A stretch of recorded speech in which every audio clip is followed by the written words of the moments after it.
بسم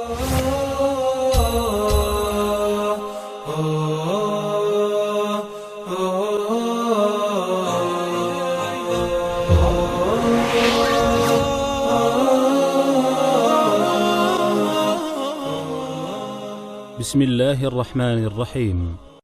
ولتكن منكم أمة يدعون إلى الخير ويأمرون بالمعروف وينهون عن المنكر وأولئك هم المفلحون.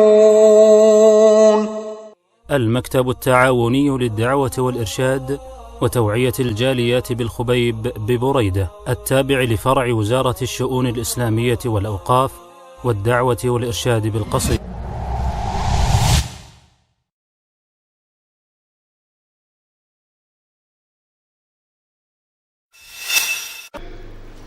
تاکہ لوگ کہیں یہ بھی بہت بڑا دین کا عالم ہے، لوگ سمجھیں یہ بھی بہت بڑا محدث ہے، لوگ خیال کریں کہ جتنا اس کے پاس دین کا علم ہے اتنا کسی اور کے پاس نہیں ہے۔ آپ صلی اللہ علیہ وسلم فرماتے ہیں جو شخص ان تین مقاصد کے تحت دین کا علم سیکھتا ہے، آپ فرماتے ہیں ادخلہ اللہ جہنم، اللہ اسے جہنم کی آگ میں داخل کرے گا۔ قبل اس کے کہ کچھ ایسے لوگ آئیں جو قرآن کو سیکھیں گے، قرآن کو جانیں گے اور پھر کیا کریں گے؟ وَيَسْأَلُونَ بِهِ الدُّنْيَا، قرآن سیکھ کر، قرآن پڑھ کر، وہ قرآن پڑھ کر سیکھ کر اس پر عمل کر کے اللہ سے جنت نہیں مانگیں گے، دنیا کی بھیک لوگوں سے مانگیں گے۔ اور جو علماء سو ہیں وہ کیا کریں گے؟ فلاں سرکار کے ہاتھ پر بیعت کرنی پڑے گی، نہیں تو آپ کی نجات ممکن، ہاں 4 سلسلوں میں سے کسی ایک سلسلے پر اس کے شیخ اور پیر کے ہاتھ پر بیعت کرنی پڑے گی، نہیں تو نجات ممکن نہیں ہے۔ فلاں مزار دربار پر حاضری دو گے تب نجات ممکن ہے، ورنہ نہیں ممکن ہے۔ علماء سو کی سب سے بڑی علامت اور پہچان یہ ہے کہ وہ علماء حق کے مقابلے میں لوگوں کو شرک کی طرف بلاتے ہیں۔ اور یہ بتاؤ اگر کوئی شخص یہ دعویٰ کرے کہ میں نے خواب کے اندر MBBS کیا ہے، جاؤ گے اس کے بعد دوائی لینے، وہ مفت میں دوائی دے، فری دوائی دے، جی میں نے MBBS کہاں کیا ہے؟ خواب میں پڑھتا رہا ہوں، فلاں ڈاکٹر کے پاس پڑھتا رہا ہوں، فلاں ڈاکٹر، لوگ کہیں گے پاگل ہے، پتہ نہیں کیا ہوگا اس کو۔ لیکن دین کا معاملہ ایسا ہم نے ہلکا سمجھ لیا، ایسا اس کو حقیر سمجھ لیا، نعوذ باللہ من ذالک۔ ایک بدبخت کہتا ہے میں خواب کے اندر پڑھا ہوں، لوگ کہتے ہیں شیخ الاسلام، اس سے بڑا کوئی عالم ہی نہیں۔ السلام علیکم ورحمۃ اللہ وبرکاتہ۔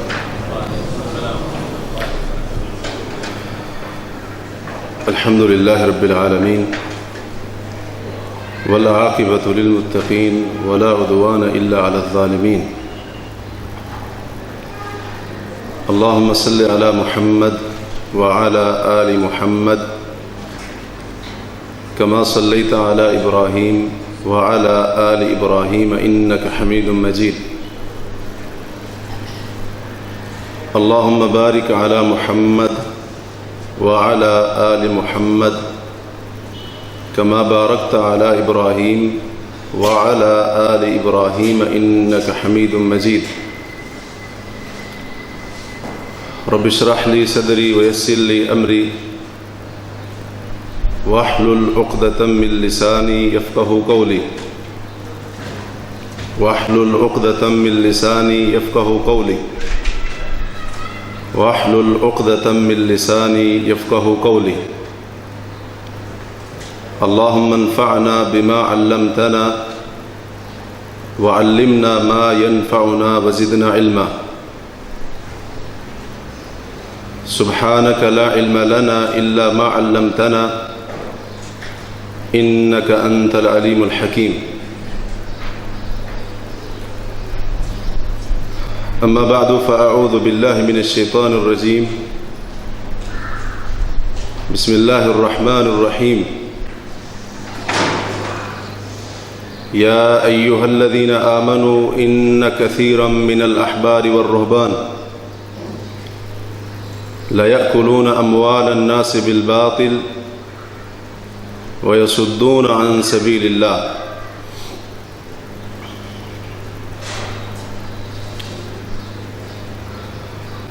رسول اللہ صلی اللہ علیہ وسلم نے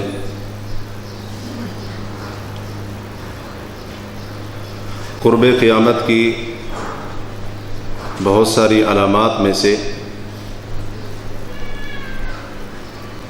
ایک علامت یہ بھی ذکر کی ہے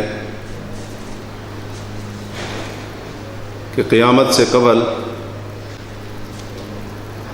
تکثر الفتن، فتنے بہت زیادہ ہو جائیں گے، فتنوں کی کثرت ہوگی۔ جن فتنوں کی کثرت کے بارے میں آپ صلی اللہ علیہ وسلم نے ارشاد فرمایا، وہ فتنے مختلف نوعیت اور مختلف اقسام کے ہوں گے، جیسا کہ اس کی تفصیل اگر ہم حدیث کی کتابوں کو اٹھائیں تو ان میں باقاعدہ ہمیں کتاب الفتن کے نام سے محدثین نے احادیث کو جمع کیا ہے۔ جن فتنوں کی کثرت کا رسول کریم صلی اللہ علیہ وسلم نے ذکر فرمایا، ان میں سے بعض فتنے ایسے ہیں یا ایسے ہوں گے کہ جن کا نقصان فرد واحد یا چند افراد یا کسی خاص گروہ یا کسی خاص خطے کے افراد تک محدود ہوگا، اور بعض فتنے ایسے ہیں یا ایسے ہوں گے کہ جن کا خطرہ اور نقصان اتنا وسیع ہوگا کہ پوری امت یا امت کی اکثریت کو اپنی لپیٹ میں لے لے گا۔ انہی میں سے ایک فتنہ ان لوگوں کا ہے جو بظاہر تو عالم ہیں، بظاہر تو علم دین کے دعوے دار ہیں، لیکن حقیقتاً ان کا دامن دین کے علم سے بالکل خالی ہے۔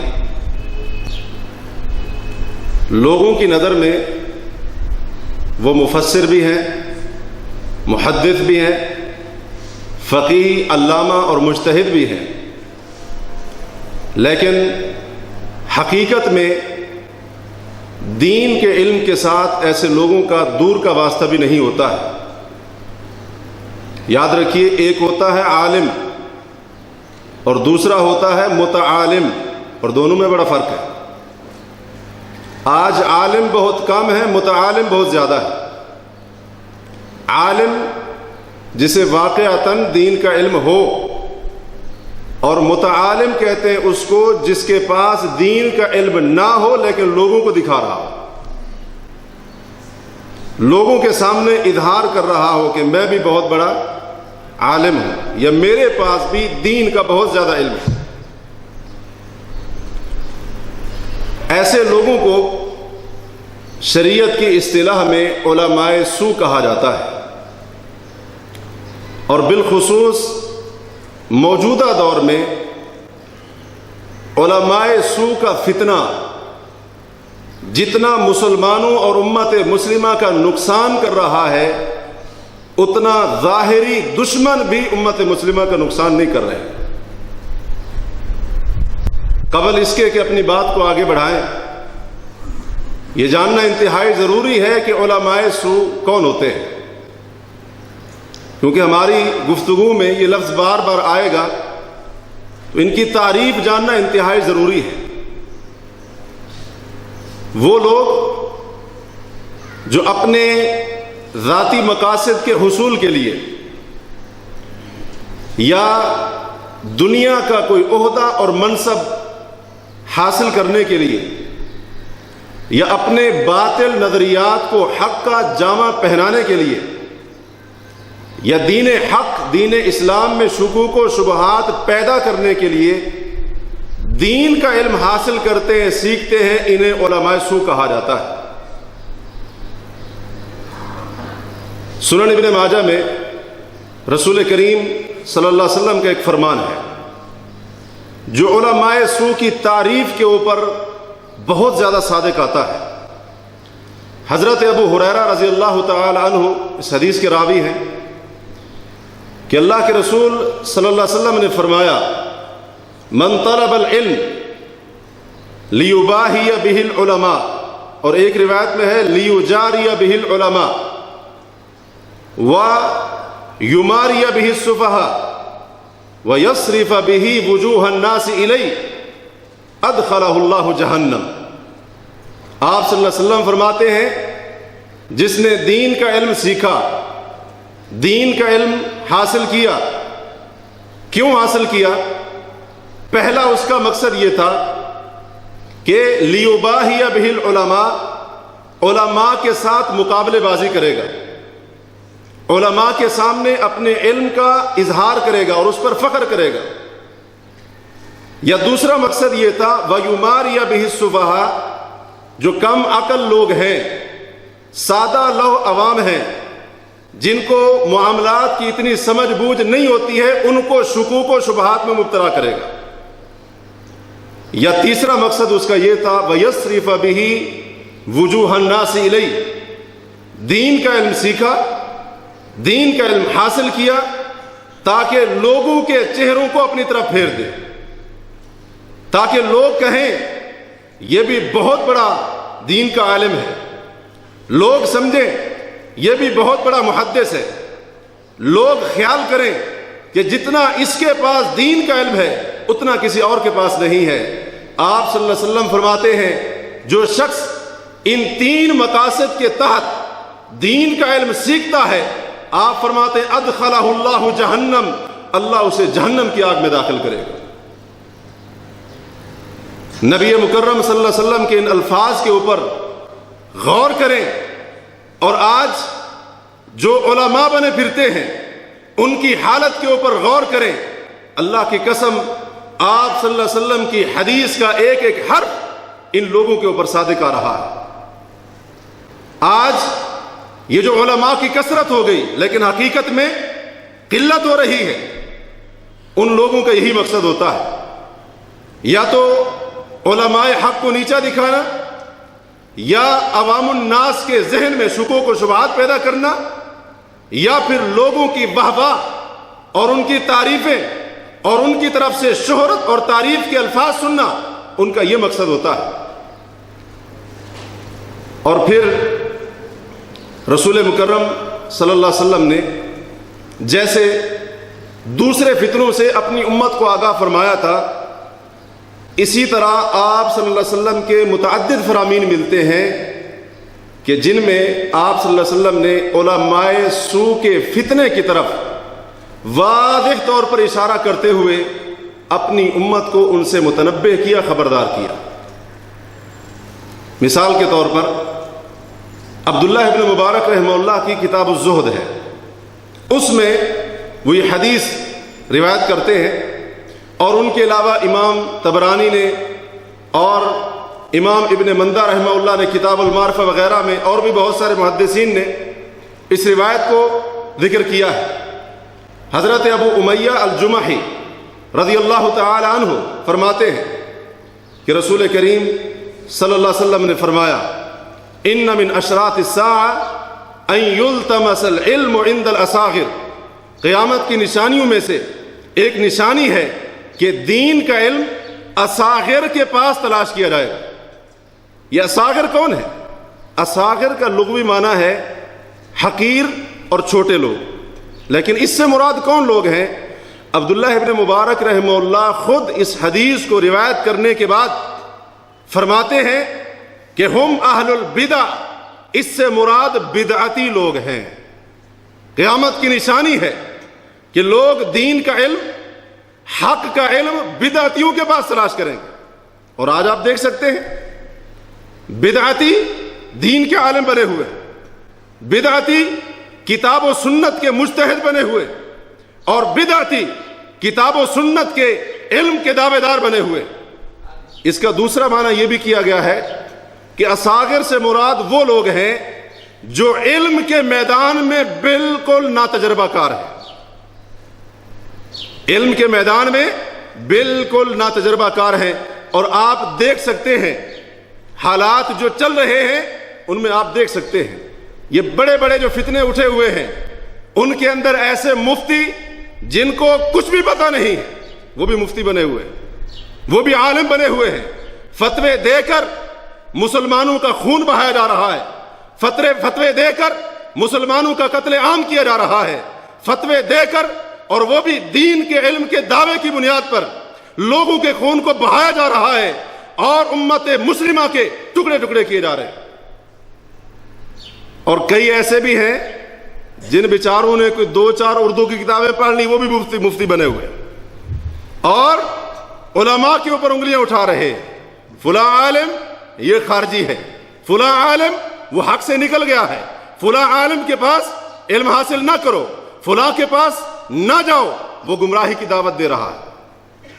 جو یہ فتوے صادر کر رہا ہے اس کے علم کی بنیاد کیا ہے؟ اردو کی چند کتابیں پڑھی ہوئی. وہ بھی سمجھتا ہے کہ میں بہت بڑا عالم بن گیا، بہت بڑا مفتی بن گیا ہوں، مجتہد بن گیا ہوں، فتوے صادر کرنا شروع کر دی. اور تیسرا اس کا معنی یہ کیا گیا ہے اصاغر کا کہ جس کے پاس علم نہ ہو، حقیقت میں جس کے پاس علم نہ ہو. اور آج بھی ایسے بہت زیادہ ہیں، علم نہیں ہے حقیقت میں ان کے پاس، دین کے علم کے ساتھ کوئی واقفیت نہیں ہے ان کی، لیکن لوگ ان کے پاس جا کر دین کا علم تلاش کر رہے ہیں. اسی طرح سنن ابن ماجہ وغیرہ میں اور مسند احمد بن حنبل میں بھی یہ روایت موجود ہے، حضرت ابو ہریرہ رضی اللہ عنہ جس کے راوی ہیں، کہ رسول اللہ صلی اللہ علیہ وسلم نے فرمایا کہ قیامت سے پہلے، اور ایک روایت میں آتا ہے دجال کے آنے سے پہلے، سنوات خداعات، کچھ ایسے سال آئیں گے جو دھوکے اور فریب پر مبنی ہوں گے. یعنی ان سالوں کے اندر جو لوگ ہوں گے وہ دھوکے فریب کا بکثرت شکار ہوں گے، ہر معاملے میں، دین کے معاملے میں بھی، دنیا کے معاملے میں بھی، ہر معاملے میں. اور آپ صلی اللہ علیہ وسلم فرماتے ہیں وَيُصَدَّقُ فِيهَا الْكَاذِبُ وَيُكَذَّبُ فِيهَا الصَّادِقُ. وہ دھوکے اور فریب پر جو مبنی سال ہوں گے قیامت سے پہلے یا دجال کے آنے سے پہلے، ان کے اندر جھوٹے کو سچا کہا جائے گا اور سچے کو جھوٹا قرار دیا جائے گا. اور وَيُؤْتَمَنُ فِيهَا الْخَائِنُ، اور جو حقیقت میں بددیانت ہوگا لوگ کہیں گے اس سے بڑا امانت دار کوئی نہیں. وَيُخَوَّنُ فِيهَا الْأَمِينُ، اور جو حقیقتاً امین امانت دار ہوگا لوگ کہیں گے یہ سب سے بڑا خائن ہے.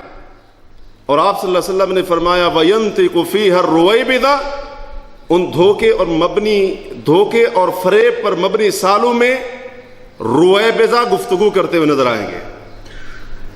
صحابہ کرام نے پوچھا اے اللہ کے نبی صلی اللہ علیہ وسلم یہ رویبضہ کون ہیں؟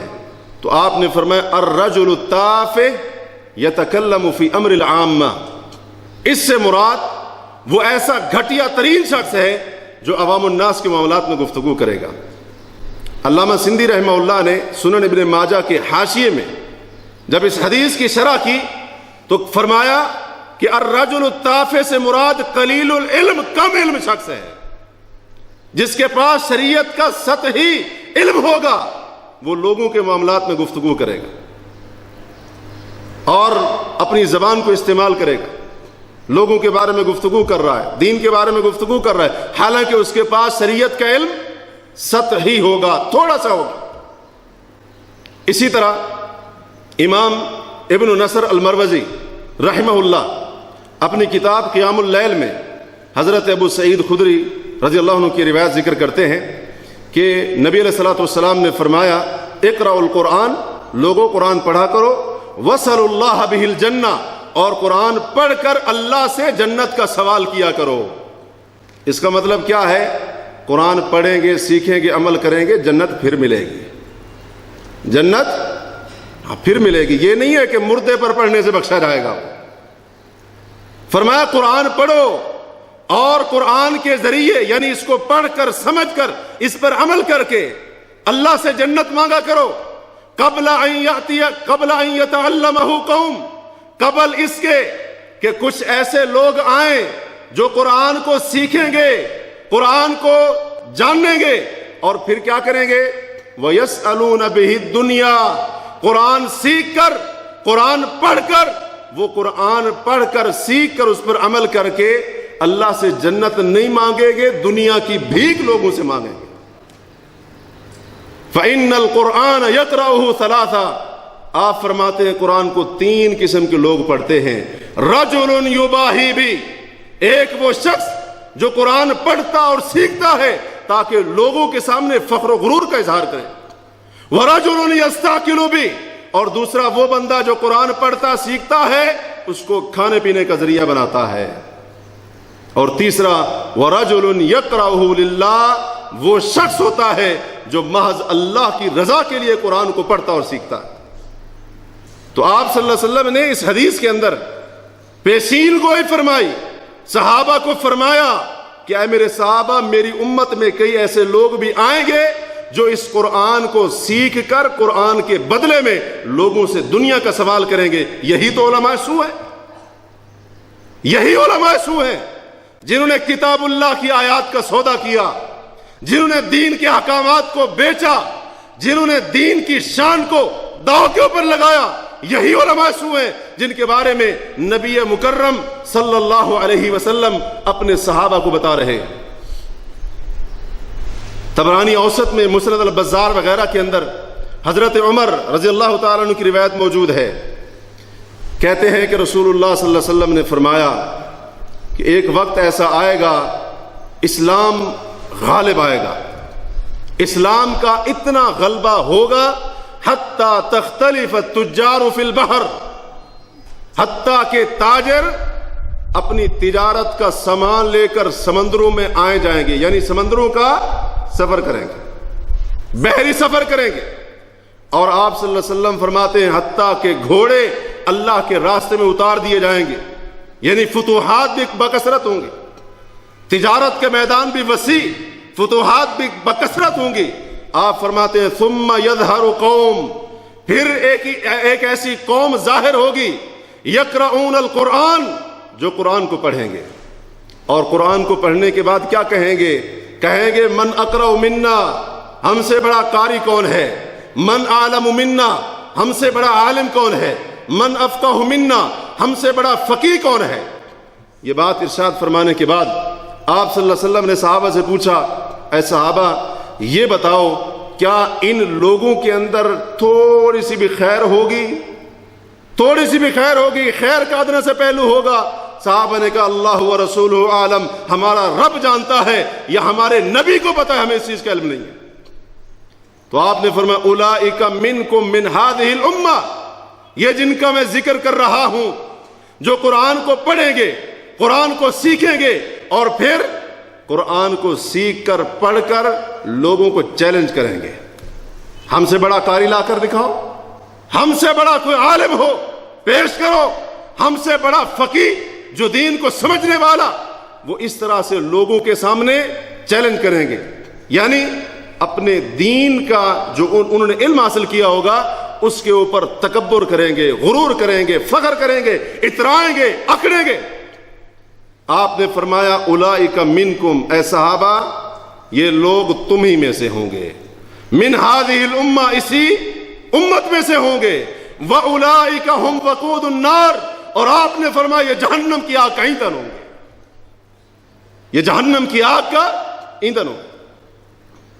اور اس کے علاوہ بھی اگر ہم حدیث کی کتابوں کا مطالعہ کریں تو بہت ساری ایسی احادیث ہمیں ملتی ہیں، صحابہ کرام کے اقوال ملتے ہیں کہ جن کے اندر ہمیں علماء سو کے اس فتنے سے خبردار اور آگاہ کیا گیا ہے۔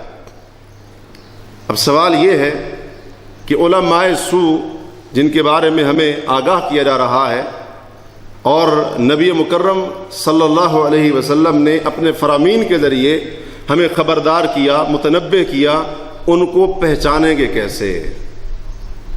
ضروری ہے نا یہ چیز جاننا۔ آج تو ہر بندہ ہی، جیسے میں نے پہلے بھی عرض کیا ہے، ہر بندہ ہی عالم بنا ہوا ہے، 2-4 الٹی سیدھی کتابیں پڑھ لی وہ بھی کہتا ہے کہ مجھ سے بڑا عالم کون ہے۔ تو پہچاننا ضروری ہے نا، علماء سو کی پہچان بڑی ضروری ہے تاکہ ہم ایسے لوگوں کو پہچانیں، ایسے لوگوں کو پہچان کر ان سے دھوکہ نہ کھائیں۔ ایک اصول ہے، کہتے ہیں انما تعرف الاشیاء باضدادها، اگر آپ نے کسی چیز کو پہچاننا ہو تو اس کی اہمیت یا پہچان کا بہترین طریقہ یہ ہے کہ جو اس کے مخالف اور ضد اور برعکس چیز ہے اس کو دیکھ لیں، جو آپ پہچاننا چاہتے ہیں آپ کو سمجھ آ جائے گا۔ تو اسی لیے علماء سو کو پہچاننے کے لیے علماء حق کا تعارف بھی ضروری ہے، تاکہ دو فائدے ہو جائیں، علماء حق کی پہچان بھی ہو جائے اور ساتھ ساتھ علماء سو کا بھی تعارف حاصل ہو جائے۔ جو علماء حق ہوتے ہیں ہمیشہ وہ لوگوں کو توحید خالص کی دعوت دیتے ہیں، یہ علماء حق کی پہچان ہے، علماء حق کا یہ شعار ہے اور ان کی نشانی اور علامت ہے۔ دنیا کے جس خطے میں آپ چلے جائیں، وہ سعودی عرب ہو، مشرق میں چلے جائیں، مغرب میں چلے جائیں، شمال میں، جنوب میں، جہاں بھی آپ چلے جائیں، علماء حق کی سب سے بڑی نشانی یہ ہوگی کہ وہ لوگوں کو یہ نہیں کہیں گے فلاں سرکار کے آگے جھک جاؤ، فلاں حضرت جی کے آگے جھک جاؤ تمہاری بگڑی بن جائے گی۔ علماء حق کا یہ شعار ہے، ان کی امتیازی علامت ہے، جب بھی لوگوں کو بلائیں گے رب العالمین کی توحید کی طرف بلائیں گے۔ اور جو علماء سو ہیں وہ کیا کریں گے؟ فلاں سرکار کے ہاتھ پر بیعت کرنی پڑے گی، نہیں تو آپ کی نجات ممکن، ہاں 4 سلسلوں میں سے کسی ایک سلسلے پر اس کے شیخ اور پیر کے ہاتھ پر بیعت کرنی پڑے گی، نہیں تو نجات ممکن نہیں ہے۔ فلاں مزار دربار پر حاضری دو گے تب نجات ممکن ہے، ورنہ نہیں ممکن ہے۔ علماء سو کی سب سے بڑی علامت اور پہچان یہ ہے کہ وہ علماء حق کے مقابلے میں لوگوں کو شرک کی طرف بلاتے ہیں۔ علماء حق بلاتے ہیں کہ لوگوں اپنے رب کے سامنے جھکو، اور علماء سو کس کی طرف بلاتے ہیں؟ لوگوں کی طرف، لوگوں کے سامنے جھکنے کی طرف بلاتے ہیں۔ اور پھر صرف یہی نہیں ہے، عوام الناس کو نہ صرف شرک پر لگایا ہے بلکہ کہتے ہیں کوئی بات نہیں ہے، شرک کہاں کر رہے ہو تم تو عین توحید کے اوپر ہو، تم سے بڑا موحد ہی کوئی نہیں ہے۔ سرکار نے فرمایا تھا اس امت کے اندر شرک نہیں ہو سکتا ہے۔ کتاب و سنت کے معنی اور مفاہیم کو بگاڑتے ہوئے لوگوں کو بیوقوف بنایا ہوا ہے۔ سب سے بڑی پہچان یہ ہے، علماء حق توحید خالص کی طرف بلائیں گے، اور علماء سو شرکیہ، کفریہ، باطل عقائد اور نظریات جو یہود و نصارہ سے مسلمانوں میں داخل ہوئے، جو ہندوؤں سے مسلمانوں میں داخل ہوئے، علماء سو ان عقائد کا نہ صرف دفاع کریں گے، لوگوں کو ان کی دعوت بھی دیتے ہیں، بلکہ الٹا ان کے جواز کے اندر کتاب و سنت کی نصوص کی تعویل کرتے ہوئے ان کے جواز میں دلائل فراہم کرتے ہوئے نظر آئیں گے۔ علماء حق کی دوسری بڑی نشانی یہ ہوتی ہے کہ علماء حق نبی کریم صلی اللہ علیہ وسلم کی سنت پر عمل بھی کرتے ہیں، اس کا دفاع بھی کرتے ہیں، اور لوگوں کو بھی اسی کی دعوت دیتے ہیں، کیونکہ ان کا اپنا کوئی ذاتی مقصد تو ہوتا نہیں ہے، نہ وہ گدی نشین ہوتے ہیں، نہ سجادہ نشین ہوتے ہیں، نہ کوئی کرسی کی فکر ہوتی ہے، نہ کسی اور سیاسی معاشی مسئلے کی کوئی فکر ہوتی ہے، لہذا وہ ببانگے دہل ڈنکے کی چوٹ پر نبی علیہ الصلوۃ والسلام کی سنت پر عمل بھی کرتے ہیں، دفاع بھی کرتے ہیں، اور لوگوں کو بتاتے بھی ہیں، لوگوں کو اس کی طرف بلاتے بھی ہیں۔ اور اس کے مقابلے میں جو علماء سو ہیں وہ نبی کریم صلی اللہ علیہ وسلم کی سنت کے خلاف عملی اقدام کرتے ہوئے بدعات پر نہ صرف عمل کرتے ہیں بلکہ بدعات کا دفاع کرتے ہوئے نظر آتے ہیں۔ اور اس کی بہت ساری مثالیں ہیں، تفصیل بتانے کی ضرورت نہیں ہے، آپ اکثر و بیشتر یہ باتیں سنتے رہتے ہیں۔ علماء حق کی تیسری پہچان یہ ہے کہ کتاب و سنت کی بات کو ہر چیز کے اوپر مقدم کریں گے، کتاب و سنت کی بات کو ہر چیز کے اوپر مقدم کریں گے، اگرچہ کتاب و سنت کی وہ نص خود اپنے ان کے قول اور فتوے کے خلاف کیوں نہ ہو، اپنا فتویٰ اور قول چھوڑ دیں گے، کتاب و سنت مقدم کریں گے۔ اگرچہ کتاب و سنت کی وہ نص، کتاب و سنت کی وہ دلیل، اگرچہ ان کے کسی شیخ، کسی محدث، کسی بزرگ اور کسی محترم شخصیت کے خلاف ہی کیوں نہ ہو، اپنے شیخ، بزرگ، استاد، محدث، محترم شخصیت، ان کی بات کو ادب سے، احترام سے مؤخر کر دیں گے، کتاب و سنت کو مقدم کر دیں گے۔ اور علماء سو کیا کرتے ہیں؟ کیا کرتے ہیں؟ کتاب و سنت اگر ان کو چھوڑنا پڑ جائے تو کوئی بات نہیں، چھوڑ دیں گے، لیکن اپنے جو مجتہد اور امام کی بات کو پکڑا ہے نا، اس کو نہیں چھوڑیں گے۔ حتیٰ کہ ایک نے تو یہاں تک بھی کہہ دیا، کہتا ہے کل آیت تخالف مذہبنا، ہر وہ آیت جو ہمارے مذہب کے خلاف ہے، فإما مؤول و اما منسوخ، یا تو اس کی تعویل ہوگی یا ہم یہ سمجھیں گے وہ منسوخ ہو گئی ہے۔ اس کے علاوہ اور بھی بڑی لمبی کہانی ہے یہ۔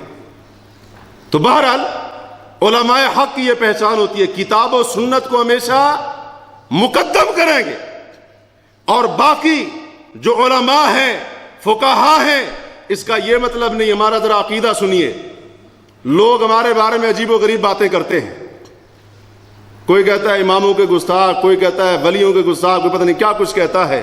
ہمارا عقیدہ سنیے، ائمہ، فقہا، مجتہدین اور اسی طرح سے بڑے بڑے علماء، اللہ کی قسم ہم ان کا ادب و احترام کرتے ہیں، لیکن کس کے بعد کرتے ہیں؟ اللہ کے بعد اور اس کے رسول صلی اللہ علیہ وسلم کے بعد۔ ان کی بات بھی محترم ہے، ان کی کاوشیں، ان کی محنتیں یقیناً قابل قدر ہیں، اس میں کوئی شک نہیں ہے، لیکن معیار اللہ کی کتاب اور محمد کریم صلی اللہ علیہ وسلم کی سنت ہے۔ اسی طرح سے ایک اور پہچان علماء حق کی یہ ہوتی ہے کہ وہ ہر مسئلے میں ہمیشہ دلیل کہاں سے لیتے ہیں؟ کہاں سے لیتے ہیں؟ کتاب و سنت سے لیتے ہیں۔ علماء حق کی بات کر رہا ہوں، ہر مسئلے میں کتاب و سنت سے دلیل لیتے ہیں، اور جو علماء سو ہوتے ہیں وہ ایسی چیزوں کو دلیل بناتے ہیں جو شرعاً دلیل بننے کے قابل نہیں ہے۔ مثال کے طور پر پیغمبروں کے معجزات کو دلیل بنا لیا۔ یاد رکھیے معجزہ کیا ہوتا ہے؟ معجزے کی تعریف یہ کی گئی ہے، وہ امر خارق للعادہ، ایسا کام اور ایسا فعل جو عموماً واقع نہ ہوتا ہو، ما فوق الفطرت ہو، جس کا عام طور پر لوگوں کو سامنا نہ کرنا پڑے، وہ معجزہ ہوتا ہے۔ اور اللہ تبارک و تعالی معجزہ اپنے نبی اور رسول کے ہاتھ پر ظاہر کرتا ہے۔ کسی بھی نبی کے معجزے سے کوئی عقیدے کا مسئلہ ثابت ہوتا ہے؟ نہیں ہوتا ہے۔ اور آج علماء سو جتنے بھی اپنے باطل عقائد کی دلائل پیش کرتے ہیں وہ نبیوں کے معجزات سے پیش کرتے ہیں۔ جتنے بھی باطل عقائد کو ثابت کرتے ہیں نبیوں کے معجزات کو دلیل کے طور پر پیش کرتے ہیں، حالانکہ پیغمبر کا معجزہ اس میں کوئی شک نہیں ہے کہ وہ برحق ہوتا ہے، سچ ہوتا ہے، اس کے انکار کی کوئی گنجائش نہیں ہے۔ لیکن اس کا یہ مطلب نہیں ہے کہ پیغمبر کا معجزہ جو خلاف فطرت کام کی صورت میں واقع ہوتا ہے بندہ اس کو عقیدے میں دلیل بنا لے۔ کسی صحابی نے خود رسول کریم صلی اللہ علیہ وسلم نے اپنے کسی معجزے سے دلیل پکڑی ہو، صحابی نے معجزے سے دلیل پکڑی ہو کہ دیکھیں جی فلاں عقیدہ فلاں معجزے ثابت ہو رہا ہے، معجزات کو دلائل بنا کر عجیب و غریب عقائد گھڑے ہوئے۔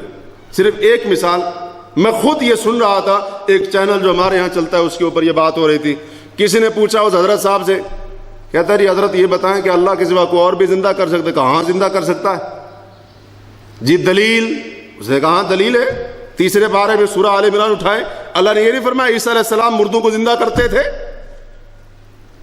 تو اللہ کے سوا کسی اور نے زندہ کر دیا نا مردوں کو، حالانکہ یہ کیا ہے؟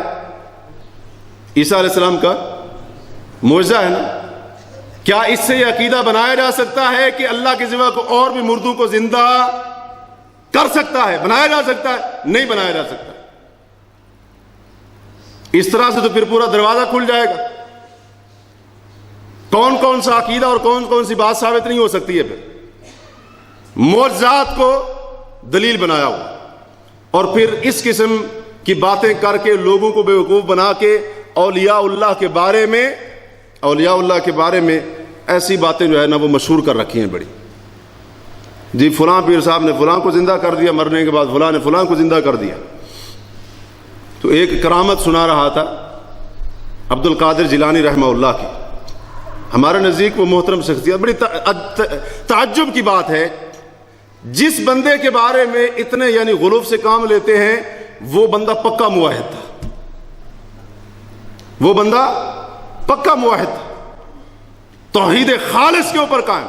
ان کی کتابیں آپ اٹھا کر پڑھ لیں، خالص توحید، ذرہ برابر بھی شرک کی ملاوٹ نہیں۔ لیکن ان کا نام لے کر لوگ پتہ نہیں کیسی کیسی اپنی دکانیں چلا رہے ہیں، انسان حیران ہو جاتا ہے۔ کہتے ہیں جی ان کا ایک مرید بغیر توبہ کیے مر گیا،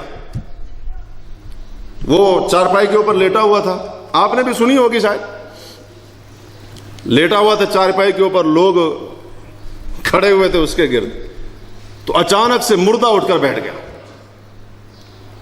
تو اٹھ کر بیٹھ گیا تو لوگوں نے کہا اب تو مر گئے تھے، ابھی اب کیسے اٹھ گئے؟ اس نے کہا ہاں میں مر گیا تھا، روح پرواز کر گئی تھی، لیکن پیر صاحب ابھی تشریف لائے ہیں، اور جسے ہم اپنی زبان میں کہتے ہیں نا ٹھڈا مارنا، ایسے پاؤں زور سے مارا مجھے، کہا بغیر توبہ کے مر رہا ہے، کھڑا ہو توبہ کر، زندہ ہو توبہ کر۔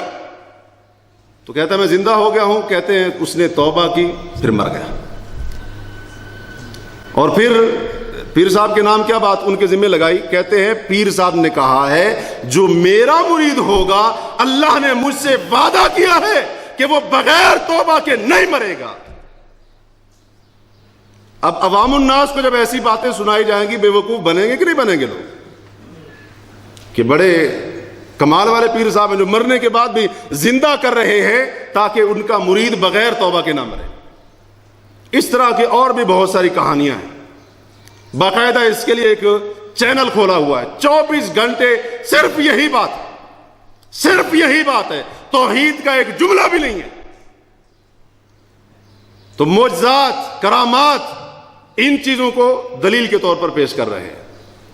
اور اب تو عجیب و غریب جو ہے نا وہ طریقے اختیار کر لیے کرامتیں دکھانے کے لیے۔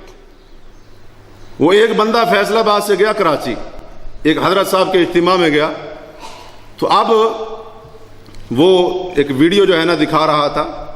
اب اس کے موبائل میں جو جہاں پہ بیٹری کا آپشن ہوتا ہے وہاں پر جو بیٹری جو ہے نا چارجر نہیں لگا ہے، موبائل دکھا رہا ہے کہ بیٹری چارج ہو رہی ہے۔ اب انہوں نے ویڈیو بنائی، اپنے حضرت صاحب کی کرامت تو دکھانی تھی نا کسی ذریعے سے، ویڈیو بنائی کہ دیکھیں جی موبائل کو چارجر بھی نہیں لگا ہے اور یہ خود بخود بیٹری چارج ہو رہی ہے، یہ کیسے ہو گیا؟ کہتے ہیں اس کے پیچھے یہ کرامت ہے۔ یہ بندہ فیصل آباد سے گیا کراچی، اجتماع میں گیا، 12 روز کا اجتماع تھا، وہاں پر جب گیا تو اس کے موبائل کی بیٹری ختم ہو گئی، چارجر قدرتی طور پر گھر بھول آیا تھا، وہاں پہ کوئی چارجر ملا نہیں۔ اب یہ بیچارہ پریشان، حضرت صاحب کے ہاتھ پر جا کر بیعت کی، اسی وقت سے موبائل چارج ہو رہا ہے اور ابھی تک چارج ہو رہا ہے۔ ہم کہتے ہیں اگر ایسی کرامتیں دیکھنی ہیں تو انگریزوں کے پاس بڑی ہیں، پھر عیسائیوں کے پاس ہے نا ایسی کرامتیں۔ حالانکہ حقیقت یہ ہے کہ بعض دفعہ موبائل کا سافٹ ویئر اگر خراب ہو جائے تو چارجر نہ بھی لگا ہو، موبائل ایسے دکھاتا ہے جیسے بیٹری چارج ہوئی ہے۔ قربان جائیں ایسی کرامتوں کے اوپر۔ اگر ایسی کرامتیں ہیں تو پھر بڑی کرامتیں ہیں ان کے پاس، پھر عیسائی سچے ہو گئے۔ یہ روز بروز جو نئی نئی چیزیں دریافت کر رہے ہیں، ایجاد کر رہے ہیں، سچا مان لیں ان کو کہ یہ ان کی کرامتیں ہیں، اور اس طرح کا انہوں نے جو ہے نا خرق عادت کام کر کے دکھایا ہے۔ تو اس طرح سے لوگوں کو بیوقوف بنایا ہوا ہے، خواب کو دلیل بنایا ہوا ہے۔ اور کئی تو ایسے ہیں جو خواب میں پڑھ پڑھ کر شیخ الاسلام بنے ہوئے ہیں۔ ہم نام نہیں لیتے ہیں، ہمیں کسی کے ساتھ کوئی ذاتی عداوت نہیں ہے۔ اور یہ بتاؤ اگر کوئی شخص یہ دعویٰ کرے کہ میں نے خواب کے اندر MBBS کیا ہے، جاؤ گے اس کے بعد دوائی لینے، وہ مفت میں دوائی دے، فری دوائی دے، جی میں نے MBBS کہاں کیا ہے؟ خواب میں پڑھتا رہا ہوں، فلاں ڈاکٹر کے پاس پڑھتا رہا ہوں، فلاں ڈاکٹر، لوگ کہیں گے پاگل ہے، پتہ نہیں کیا ہو گیا اس کو. لیکن دین کا معاملہ ایسا ہم نے ہلکا سمجھ لیا، ایسا اس کو حقیر سمجھ لیا، نعوذ باللہ من ذالک. ایک بدبخت کہتا ہے میں خواب کے اندر پڑھا ہوں، لوگ کہتے ہیں شیخ الاسلام، اس سے بڑا کوئی عالم ہی نہیں. تو اسی طرح سے یاد رکھیے خواب جو ہوتا ہے نا، خواب یہ شریعت کے معاملے میں دلیل صرف نبی کا خواب دلیل ہوتا ہے یا صحابی رسول، لیکن وہ بھی تب جب نبی نے اس کے خواب کی تصدیق کر دی. اذان کے شروع ہونے کا واقعہ آپ نے سنا ہوگا. ایک صحابی نے خواب دیکھا تھا تو خواب دیکھ کر سیدھا آ گئے تھے مسجد میں اذان دینی شروع کر دی. نہیں، اللہ کے رسول کے پاس آئے، آپ صلی اللہ علیہ وسلم نے تصدیق کی تب اذان شروع. اس طرح کے بہرحال دیگر اور بھی بہت سارے معاملات ہیں. تو میں عرض کر رہا تھا علماء حق کی یہ پہچان ہوتی ہے، کسی مسئلے میں بھی دلیل لیں گے تو کتاب و سنت سے لیں گے. علماء سو کبھی معجزات سے دلیل پکڑ رہے ہیں، کبھی کرامات سے، کبھی شعبدہ بازی سے، کبھی خواب سے، کبھی ان چیزوں سے. اسی طرح علماء حق کی ایک پہچان یہ بھی ہوتی ہے کہ علماء حق انصاف پسند اور معتدل ہوتے ہیں. اگرچہ ان کا مخالف ہی کیوں نہ ہو، اس کی بات کتاب و سنت کے مطابق ہو، اس کی بات کو بھی لے لیتے ہیں، اس لیے نہیں چھوڑ دیتے فریق مخالف سے اس کا تعلق ہے. لیکن علماء سو اللہ کی پناہ اتنے متعصب، ایک تو کہتا ہے وہ ایک خاص مکتب فکر سے اس کا تعلق ہے، 804 ہجری میں اس کی وفات ہوئی. میں نام نہیں لینا چاہتا اس مکتب فکر کا. وہ کہتا ہے من نظر فی کتاب البخاری تزندق، تعصب دیکھیں، کہتا ہے جس نے امام بخاری کی کتاب صحیح بخاری میں اس کو کھول کر دیکھا وہ زندیق ہو گیا. وہ کیا ہو گیا؟ زندیق ہو گیا. زندیق کہتے ہیں جو دین سے نکل جائے، دائرہ اسلام سے خارج ہو جائے، دین میں آنے کے بعد دین سے نکل جائے. اور امام بخاری کی کتاب میں کیا لکھا ہے؟ کیا لکھا ہے امام بخاری کی کتاب میں؟ حدیثیں لکھی ہے نا، نبی علیہ الصلوۃ والسلام کی حدیثیں لکھی ہیں نا. تعصب کا یہ عالم کہا جس نے بخاری کی کتاب صحیح بخاری میں دیکھا وہ زندیق ہو گیا. اس کے علاوہ تعصب کی ایک صورت یہ بھی ہوتی ہے، پہلے ایک رائے دے دی، بعد میں وہ رائے غلط ہی کیوں نہ ثابت ہو گئی، بس اس کے اوپر جم جانا ہے، جامد ہو گیا، اس کے اوپر ہلنے کا نام نہیں لے رہے. اور ایک عجیب بات آپ کو بتاؤں، جب آپ ڈھونڈیں گے کہ کن کن بندوں نے احادیث کو گھڑا، نبی علیہ الصلوۃ والسلام پر جھوٹ بولا، تو ایک بندہ جس کا ذکر تدریب الراوی کے مصنف نے کیا ہے، اس کا نام ہے ابو الخطاب بن دہیہ. اس نے ایک بار فتویٰ دے دیا. فتویٰ کیا دیا؟ کہ مغرب کی نماز بھی حالت سفر میں قصر کرنی جائز ہے. یہ نئی بات آپ سن لیں، مغرب کی نماز حالت سفر میں قصر ہو سکتی ہے. ہو سکتی ہے نہیں ہو سکتی ہے؟ دیکھ لیں. پھر بھی لگتا ہے اکثر کو شک ہے، پتہ نہیں ہو سکتی ہے نہیں ہو سکتی. نہیں ہو سکتی ہے نا. اس نے فتویٰ دے دیا کہ جیسے دوسری ہوتی ہے یہ بھی ہو سکتی ہے. اب وہ فتویٰ کو دلیل تو نہیں تھی اس کے اوپر، وہ فتویٰ دے دیا تھا محض رائے سے. جب اس کو پتا چلا کہ اب لوگوں میں میرا پول کھلنے والا ہے، میرا راز فاش ہونے والا ہے کہ حضرت جی کے بعد مفتی صاحب کے بعد دلیل تھی کوئی نہیں، ایسے گپ چھوڑ دی انہوں نے اور مغرب کی نماز کے قصر ہونے کا فتویٰ دے دیا، تو اس نے نبی علیہ الصلوۃ والسلام پر حدیث گھڑ ڈالی. حدیث گھڑ ڈالی کہ اللہ کے رسول نے فرمایا ہے مغرب کی نماز بھی حالت سفر میں قصر ہو سکتی ہے. اپنی رائے کے اوپر ایسا جمود، ایسا تعصب، نبی پر جھوٹ بولنا پڑ گیا تو اس سے بھی پیچھے نہیں ہٹتے ہیں. رب کے اوپر جھوٹ بولنا پڑ جائے نہیں ہٹتے ہیں. کتاب و سنت کی تعویل کرنی پڑ جائے نہیں ہٹتے ہیں. تعصب کا یہ عالم ہے. احادیث صحیحہ کا انکار کرنا پڑے کر دیں گے. بہت متعصب ہوتے ہیں. اسی طرح سے علماء حق کی ایک علامت یہ ہوتی ہے کہ علماء حق اللہ سے ڈرنے والے ہوتے ہیں. اللہ سے ڈرنے والے ہوتے ہیں. اللہ تعالیٰ نے خود فرمایا انما یخشی اللہ من عبادہ العلماء. اللہ سے اس کے بندوں میں سے سب سے زیادہ کون ڈرتے ہیں؟ علماء ڈرتے ہیں.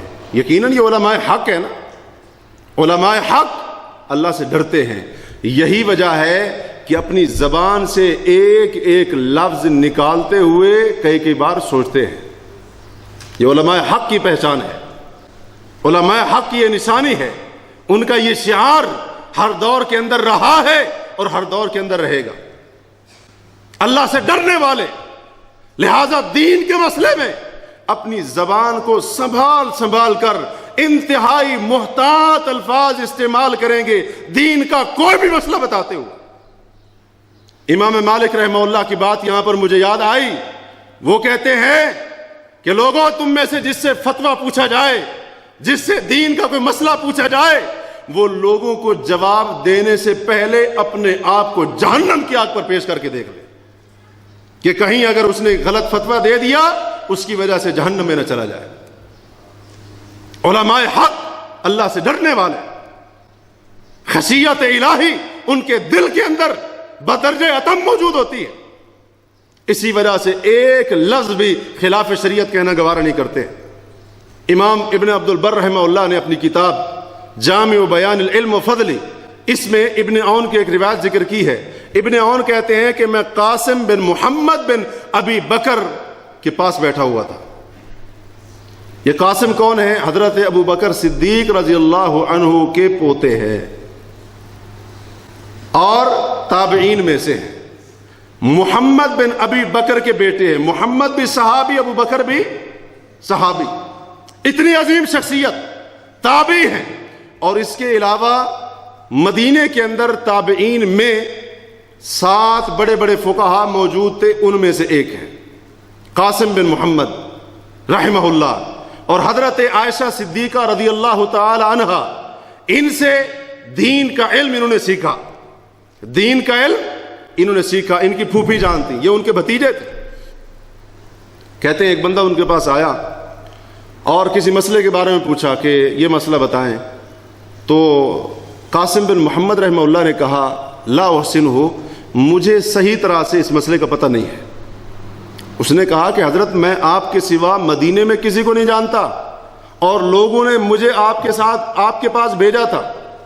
مہربانی کریں, جیسے کہتے ہیں نا جی, نظر ثانی کریں, کوئی راستہ نکالیں, کوئی راستہ تو ہوگا. کہتے ہیں نا کوئی گنجائش تو ہوگی نا مولوی صاحب, کہیں نہ کہیں سے, دائیں بائیں سے, اوپر کہیں سے بھی. کہا کہ میں کسی اور کو نہیں جانتا, لوگوں نے مجھے آپ کے پاس بھیجا تھا, آپ کچھ کریں, نظر ثانی بتائیں مجھے. انہوں نے کہا واللہ لا احسن, اللہ کی قسم مجھے صحیح طرح سے اس کا پتہ نہیں. تو پھر جب یہ بات انہوں نے کہی تو قاسم بن محمد رحمہ اللہ نے اس بندے سے کہا, جو بار بار سوال کر رہا تھا نا, اس سے کہا کہ لا تنظر الی طول لحیتی, میری لمبی لمبی داڑھی کو نہ دیکھ, میری لمبی لمبی داڑھی کو نہ دیکھ, اور یہ نہ دیکھ میرے پاس اتنے بندے بیٹھے ہوئے ہیں, یہ بندہ کیسے جو ہے نا دین کا عالم نہیں ہو سکتا ہے, اس کو پتہ نہ ہو, یہ نہ دیکھ. اللہ کی قسم مجھے نہیں پتا ہے اس کا صحیح. وہاں پر قریش میں سے قاسم بن محمد رحمہ اللہ کے ایک رشتہ دار بیٹھا ہوا, بزرگ بندہ تھا. اس نے کہا کہ اے نوجوان, اس مجلس میں آج کے دن تجھ سے زیادہ دین کا علم رکھنے والا ہم نے نہیں دیکھا ہے, آپ دیکھیں اس کی ذرا نظر ثانی کریں, کوئی بتائیں اس کو, اجنبی کو. قاسم بن محمد رحمہ اللہ نے ایک تاریخی جملہ ارشاد فرمایا تھا جو تمام علماء حق کی ترجمانی کرتا ہے. کہا واللہ لأن يقطع لسانی احب الی ان اتکلم بما لا علم لی بی, اللہ کی قسم میری زبان کٹ جائے یہ مجھے پسند اور گوارا ہے. یہ بات پسند نہیں ہے, دین کے جس مسئلے کا پتہ نہیں ہے زبان سے وہ مسئلہ نکلے, وہ بات جو میں نہیں جانتا ہوں میری زبان وہ بات کرے, اس سے بہتر ہے زبان ہی کٹ جائے. یہ ہیں علماء حق. امام مالک رحمہ اللہ کے بارے میں امام شاطبی رحمہ اللہ لکھتے ہیں کہ بعض اوقات امام مالک کے پاس 100 سوال آتے تھے, 100 سوال, 100 مسائل آتے تھے, اور ان میں سے امام صاحب کبھی 5 کا جواب دیتے, کبھی 10 کا دیتے, باقی 90-95 کے بارے میں کہتے تھے لا ادری, مجھے نہیں پتا ہے, مجھے نہیں پتا ہے. اور آج تو ماشاءاللہ ایک سوال پوچھ لیں 10 کے ایڈوانس میں جواب مل جائیں گے. امام مالک جیسی شخصیت. اور علماء نے ذکر کیا اس بات کو, کہتے ہیں اسلاف میں سے جو امام مالک رحمہ اللہ کا زمانہ ہے, اس زمانے میں امام مالک رحمہ اللہ سے بکثرت یہ جملہ سنا جاتا تھا, لا ادری, لوگوں مجھے پتہ نہیں ہے, لوگوں مجھے پتہ. ایک بار کسی نے پوچھا کہ حضرت یہ مسئلہ کیسے ہے, تو امام صاحب نے فرمایا لا ادری, مجھے نہیں پتہ ہے. تو اس نے کہا امام صاحب یہ تو ایک عام سا مسئلہ ہے, سادہ سا چھوٹا سا مسئلہ ہے, آپ کو نہیں پتہ ہے. امام صاحب غصے ہو گئے, امام مالک رحمہ اللہ. وہ کون؟ امام اہل المدینہ, مدینہ کے اہل مدینہ کے امام, اور اپنے وقت کے محدث. سب سے پہلے حدیث کی باقاعدہ کتاب امام مالک رحمہ اللہ نے موطا جمع کی. اتنا بڑا محدث, اتنا بڑا فقیہ اور اتنا بڑا عالم ناراض ہو گئے. کہا دین کا کوئی بھی مسئلہ آسان نہیں. یہ شریعت کی ذمہ داری بہت بڑی ذمہ داری ہے.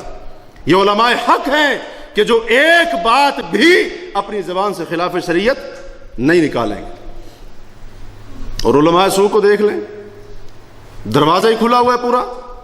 جو پوچھنا چاہیں, جو حلال کرانا چاہیں, جو حرام کرانا چاہیں, کوئی بات نہیں, سب فتویٰ مل جائے گا.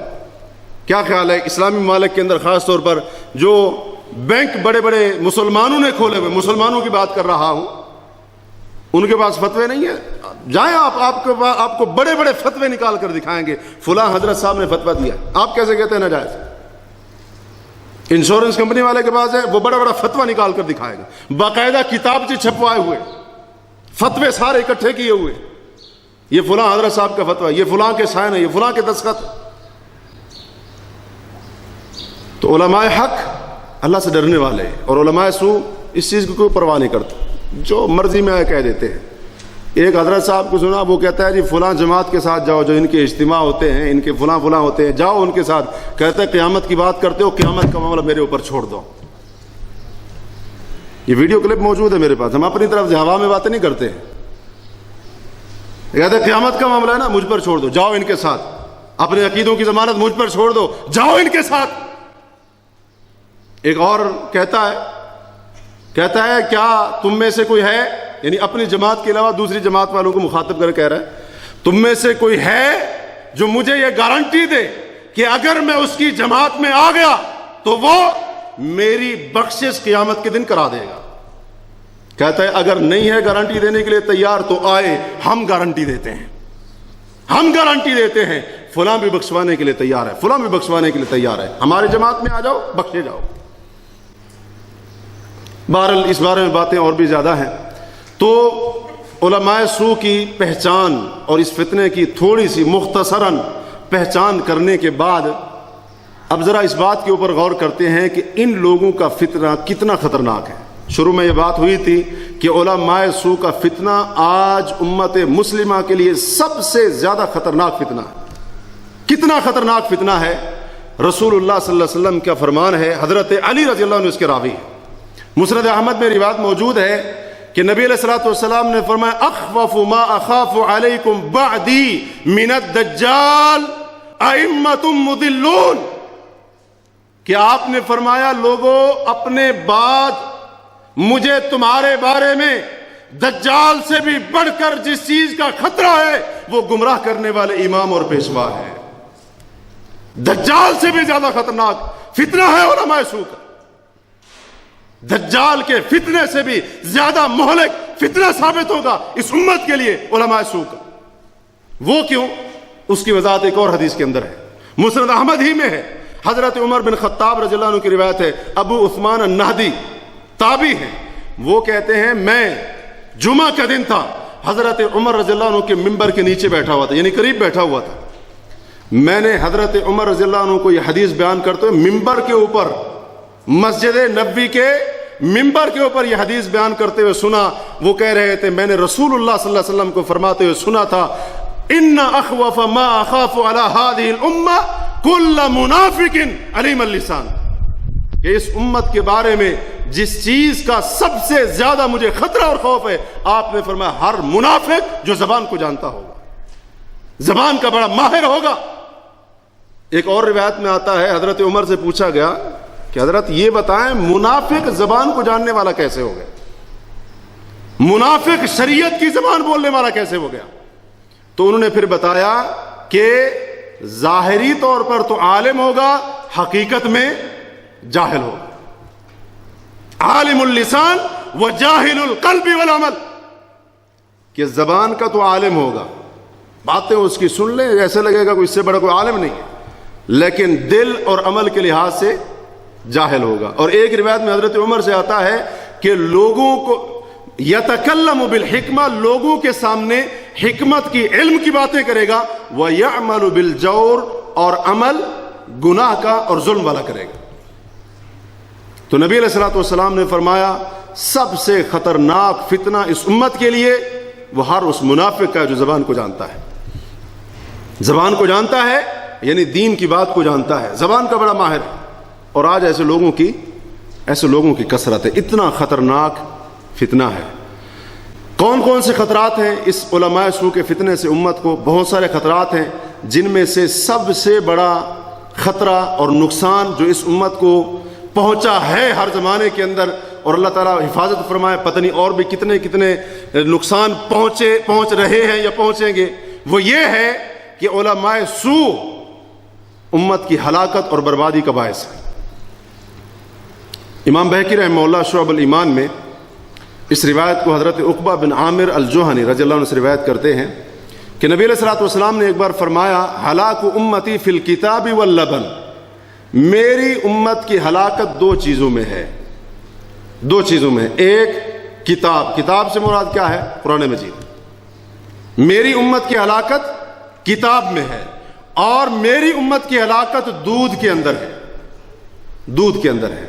تو صحابہ نے پوچھا اللہ کے نبی صلی اللہ علیہ وسلم یہ کیسے ہوگا کہ کتاب اور دودھ کی وجہ سے آپ کی امت ہلاک ہو گئی، یا آپ کی امت کے لوگ ہلاک ہوں گے، ہلاکت کا شکار ہوں گے، یا یہ چیزیں ان کے لیے ہلاکت کا باعث بنے گی؟ تو آپ صلی اللہ علیہ وسلم نے فرمایا کچھ لوگ ایسے آئیں گے جو قرآن کو پڑھیں گے لیکن فَيَتَأَوَّلُونَهُ بِغَيْرِ مَا أَنزَلَ اللَّهُ، اس کی جو تعویل اور تفسیر بیان کریں گے اس طرح بیان کریں گے کہ اس مقصد سے نکال دیں گے قرآن کی اس آیت کے معنی اور مفہوم کو جس مقصد کے لیے اللہ نے اس قرآن کی آیت کو نازل کیا تھا. اس طرح سے وہ ہلاک ہو جائیں گے، اس طرح سے میری امت ہلاک ہوگی. اور یہ کام علماء سوء کرتے ہیں نا، عوام بیچاری جن کو ایک لفظ پڑھنا نہیں آتا ہے وہ کہاں سے ایسا کام کریں گے؟ تو فرمایا میری امت کی ہلاکت کتاب کے اندر ہے. کیسے؟ قرآن کو سیکھیں گے لیکن اس معنی اور مقصد سے ہٹا دیں گے اس آیت کے معنی اور مفہوم کو جس مقصد اور معنی اور مفہوم کے لیے اللہ نے اتاری تھی. اور دوسری چیز فرمایا وَيُحِبُّونَ اللَّبَنَ، کچھ ایسے لوگ آئیں گے میری امت میں سے جن کو دودھ سے بڑی محبت ہوگی، لہذا دودھ کی محبت میں وہ جنگلوں میں نکل جائیں گے، دیہات میں اپنے جانوروں کو لے کر، دودھ دینے والے جانور نکل جائیں گے ان کو دیہاتوں میں، کھیتی باڑی کے علاقے میں، سبزے والے علاقے میں، تاکہ وہاں پر جانور زیادہ سے زیادہ گھاس چریں، دودھ زیادہ ہو اور ان کی خواہش پوری ہو. اس کی بنا پر کیا کریں گے؟ فَيَدَعُونَ الْجَمَاعَاتِ وَالْجُمَعَ، اس دودھ کی محبت میں ایسے اندھے ہو جائیں گے جماعت بھی جاتی رہے گی، جمعہ بھی جاتا رہے گا، جمعے بھی چھوڑ دیں گے اور نماز با جماعت بھی. تو مجھے اور آپ کو ذرا غور کرنا چاہیے، ہم جو باجماعت نماز کبھی کبھی چھوڑ دیتے ہیں نا، باجماعت نماز نہیں پڑھتے ہیں، اس سے پیچھے رہ جاتے ہیں، تو یہ ہلاکت کی علامت ہے، خطرے کی گھنٹی ہے، نقصان اپنا کر رہے. تو آپ صلی اللہ علیہ وسلم نے فرمایا میری امت کی ہلاکت ان دو چیزوں کے اندر ہے. اسی طرح سے علماء سوء ہمیشہ ہر دور کے اندر امت کے اندر تفرقہ بازی پھیلاتے آئے. آج اگر مولوی سیدھے ہو جائے نا تو امت ایک جگہ پر اکٹھی ہو سکتی ہے، ایک جگہ پر. ہاں جو لوگ آج کہتے ہیں نا، جو بظاہر تو عالم ہیں لیکن کہتے ہیں جی نہیں نہیں امت اکٹھی نہیں ہو سکتی ہے، اور آگے سے حدیث بھی سنا دیتے اختلاف امتی رحمت. نبی صلی اللہ علیہ وسلم نے فرمایا تھا میری امت کا اختلاف رحمت ہے، جو جہاں ہے لگا رہے ٹھیک ہے. حالانکہ روایت من گھڑت ہے، اللہ کے رسول پر جھوٹ ہے، بہتان ہے. علماء سوء کبھی بھی نہیں چاہیں گے کہ امت توحید کے اوپر، کتاب و سنت کے اوپر جمع ہو جائے، کیونکہ اگر امت اس بات کے اوپر جمع ہو جائے گی تو ساری دکانداریاں پھر بند ہو جائیں گی. اور علماء سو کا مقصد ہی یہی ہوتا ہے, دین کا علم سیکھتے کس لیے؟ اس لیے سیکھتے. تو امت کے اندر تفرقہ بازی پھیلانا, امت کے ٹکڑے ٹکڑے کرنا اور فرقوں اور گروہوں میں تقسیم, اس کی ایک بنیادی وجہ علماء سو بھی ہر دور کے اندر رہے. آج آپ دیکھ لیں کہ کس طرح سے اس قسم کے لوگ عوام الناس کو بھڑکاتے ہیں اور اسی طرح سے ان کو جوش دلاتے ہیں, جس کی بنا پر مسلمان کلمہ پڑھنے والا کلمہ پڑھنے کا قتل کر رہا ہے. تھوڑی سی بات کر دی, گستاخ رسول کا فتویٰ لگا, گردن اڑاتا. حائل کے اندر ایک نوجوان عبداللہ نام کا کام کرتا تھا, یہاں پر آیا, عقیدہ ٹھیک ہو گیا, واپس گیا اپنے علاقے کے اندر, انڈیا کے اڑیسہ کا رہنے والا تھا, وہاں پر جا کر گاؤں میں عقیدہ توحید کی دعوت دینی شروع کر دی. لوگوں نے پکڑ کر اس کو مار دیا. یقیناً عوام کے اندر یہ جرت نہیں ہے, یہ کسی مفتی نے فتویٰ دیا ہوگا, گستاخ رسول گھسایا ہے. اب پتہ ہے دلائل ہیں نہیں, دلائل کے میدان میں مقابلہ نہیں کر سکتے ہیں, عوام الناس کو بھڑکاتے ہیں, وہ اڑتے ہیں, اس کو قتل کر دیتے ہیں. یہ کوئی ایک واقعہ نہیں ہے, متعدد واقعات ہیں. ایک بار ایک بندہ مسجد میں نماز پڑھ رہا ہے, تو اس نے تشہد کے اندر انگلی کو حرکت دی. اب اس کے نزدیک تشہد میں انگلی کو حرکت دینا سنت تھا. جہاں نماز پڑھ رہا تھا وہاں ان لوگوں کو اس کی یہ حرکت ہی سمجھی ہوگی نا, اس کا یہ فعل پسند نہ آیا. تو نماز میں تو بیچاروں نے کسی طرح سے برداشت کر لیا. جب نماز پڑھ کر فارغ ہوئے تو پکڑ کر اس کی انگلی کو ہی توڑ دیا, انگلی کو ہی توڑ دیا. اور ایک جگہ پر ایسے بھی ہوا کہ جہاں پر بعض لوگ رفع الیدین کرتے تھے, رکوع سے پہلے, رکوع کے بعد, تیسری رکعت کے شروع میں رفع الیدین کرتے تھے, نبی کی سنت سمجھ کر, اپنا کام سمجھ کر نہیں. تو لوگ اتنے متعصب کہ جب دیکھا اور کوئی بس نہیں چل رہا ہے, ان کے ہاتھ ہی یہاں سے کاٹ دیے, نہ ہوں گے نہ کریں گے. میں پوچھتا ہوں اس کے ذمہ دار کون ہے؟ علماء سوئی ہے نا اس کے پیچھے. عوام الناس کو تو کچھ پتہ نہیں ہے.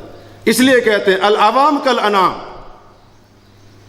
کہ جو عوام ہوتی ہے وہ تو چوپایوں کی طرح ہے, جدھر آپ اس کو چلائیں وہ چل پڑے گی. علماء سو بنیادی وجہ ہے امت مسلمہ کو فرقوں گروہوں کے اندر تقسیم کرنے کے لیے, ٹکڑے ٹکڑے کر دیے. اس لیے آج کسی بات کے اوپر آنے کے لیے راضی نہیں ہوں. اللہ تعالی نے فرمایا سورہ آل عمران کے اندر, ان الدین عند اللہ الاسلام, بے شک دین اللہ کے ہاں اسلام ہے. وما اختلف الذین اوتوا الکتاب الا من بعد ما جاءهم العلم بغیا بینہم, اور اہل کتاب یہود و نصارہ ان کا آپس میں اختلاف ہوا کب؟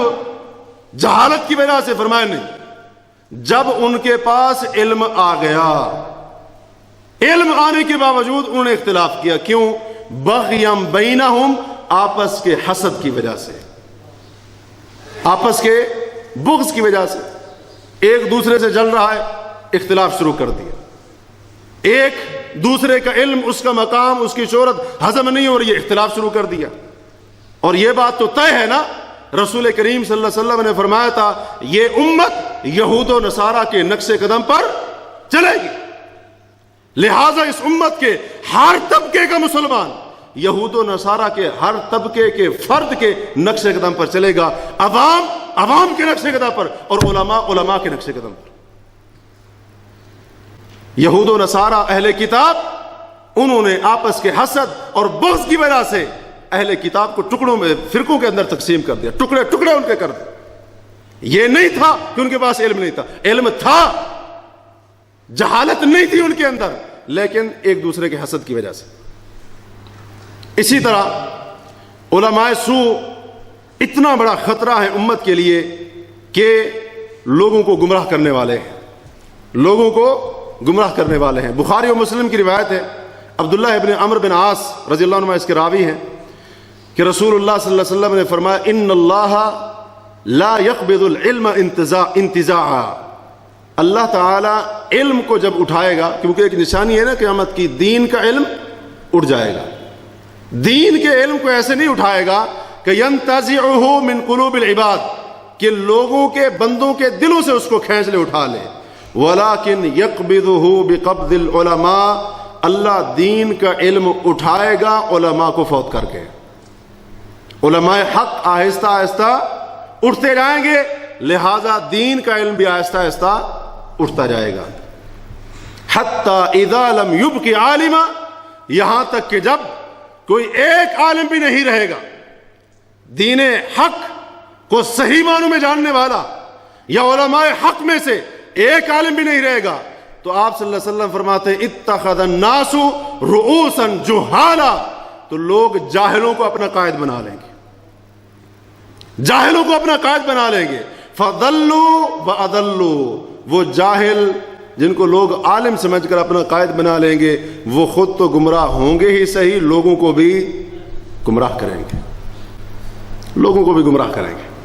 اسی طرح صحیح مسلم میں حضرت ابو ہریرہ رضی اللہ تعالیٰ عنہ کی روایت ہے، یکون فی آخر الزمان دجالون کذابون یأتونکم ببدع من الاحادیث ما لم تسمعوه انتم ولا آباؤکم، کہ آخری زمانے میں ایسے دجال اور کذاب قسم کے لوگ آئیں گے جو تمہارے پاس ایسی عجیب و غریب حدیثیں لائیں گے کہ جو تم نے تمہارے باپ دادا نے نہیں سنی ہوں گی.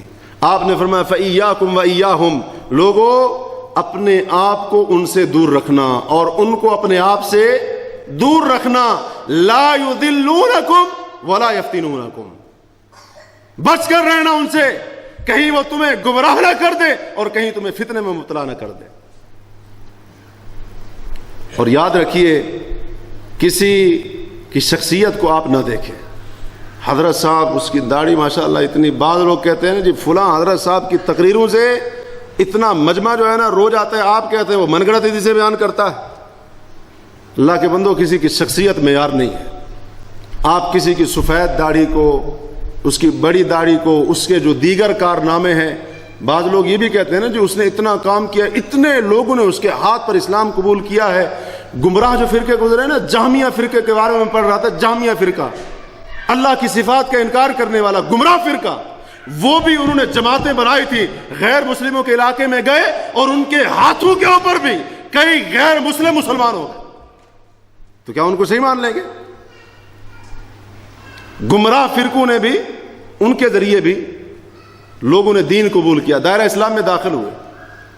کسی کی شخصیت کے دھوکے میں نہ آئیں. جی حضرت صاحب کا چہرہ ہی بڑا نورانی ہے، وہ کیسے جھوٹ بول سکتے ہیں؟ ماتھے پر وہ محراب بنا ہوا ہے، وہ کیسے جھوٹ بول سکتے ہیں؟ اللہ کے بندو، شخصیت پرستی یہ جو ہے نا، یہ شخصیت پرستی، اس کے دھوکے میں آپ نہ آئیں. صاحب کتب کثیرہ ہے، بہت بڑا مصنف ہے، بہت بڑا مورخ ہے، یہ ہے وہ ہے، یہ چیزیں آپ کو دھوکے میں نہ ڈالیں. ایک سفید داڑھی والا اللہ کی قسم اٹھا کر کہتا ہے ڈھول سننا نبی کی سنت ہے، نعوذ باللہ. اس کی سفید داڑھی کو دیکھ کر مان لیں اس کی بات کو، مان لیں اس کی بات کو. ایک اور بدبخت پوری اس کی داڑھی اور شکل سے دیکھیں تو بڑا جو ہے نا، جیسے وہ کہتے ہیں نورانی چہرہ، یہ ہے وہ ہے. وہ ایک جو ہے نا، وہ ایک پیر مرید کا قصہ بیان کر رہا تھا. کہتا ہے جی وہ گیا اس کا مرید، تو اس نے جا کر سلام کیا تو غصے سے کہا دفع ہو جائے یہاں سے، نکل جائے یہاں سے، اس کو نکال دے اپنے یہاں سے. وہ جب باہر آیا، ایک دو سے بات کی جو باہر وہاں پر موجود تھے، تو کہا کہ آج تو بڑے جلال میں ہیں، غصے میں ہیں، تو بات ہی نہیں سن رہے ہیں. میں تو آیا تھا ملنے کے لیے، بات ہی نہیں. کہا دفع ہو جاؤ، نکل جاؤ یہاں سے. تو آگے سے جو باہر موجود تھا اس نے کہا کہ تمہیں نہیں پتا ہے وہ اتر آیا ہے اس میں، وہ اتر آیا ہے اس میں، لہذا اب جاؤ اس کے قدموں میں سر رکھ کر سجدہ کرو اور کہو سبحان ربی اللہ اعلیٰ. تو اب اس کے چہرے کو دیکھ لیں تو پھر واہ واہ کرنی پڑے گی. لیکن جب یہ بات دیکھتے ہیں، اس کو کتاب و سنت کے معیار پر رکھتے ہیں، تو یہ بات بالکل باطل ہے. تو آپ یہ نہ دیکھیں کہ حضرت صاحب بڑے وجیح شکل والے اور فلاں فلاں ان کے کارنامے ہیں، یہ دیکھیں وہ بات کیا کر رہا ہے. حضرت معاذ بن جبل رضی اللہ عنہ نے فرمایا، تو سنن ابی داؤد کے اندر ان کی بڑی لمبی روایت ہے، کہتے ہیں وَأُحَذِّرُكُمْ زَيْغَةَ الْحَكِيمِ، لوگوں فتنوں کے زمانے میں ایک ایسا بندہ بھی پیدا ہوگا، کچھ ایسے لوگ پیدا ہوں گے جو کہیں گے مَا لِلنَّاسِ لَا يَتَّبِعُونِ، لوگوں کو کیا ہو گیا ہے کہ میری اتباع نہیں کرتے ہیں، میری بات نہیں مانتے ہیں. اچھا یہ ایسے تب تک نہیں کریں گے جب تک کوئی بدعت ایجاد نہ کروں.